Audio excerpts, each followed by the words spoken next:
கூவாத குயில் ஆடாத மயில் நாடாக இருந்தேனே, பூவோடு வரும் காற்றாக என நீ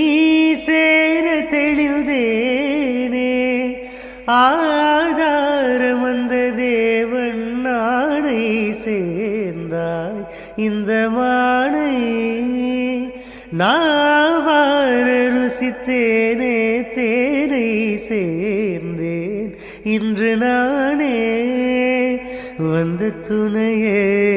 வந்து அணையே, அந்த முள்ள சந்திரனை சொந்தம் கொண்ட சுந்தரியே, சாமி கிட்ட சொல்லி வச்சு சேர்ந்தது இந்த செல்ல கிளியே, இந்த பூமியுள்ள காலம் மட்டும் வாழும் இந்த அன்பு கதையே, முத்துமணியே பட்டு துணியே, ரத்தினமும் முத்தினமும் சேர்ந்து வந்த சித்திரம், சாமி கிட்ட சொல்லி வச்சு சேர்ந்தது இந்த செல்ல கிளியே, இந்த பூமியுள்ள காலம் மட்டும் வாழும் இந்த அன்பு கதையே.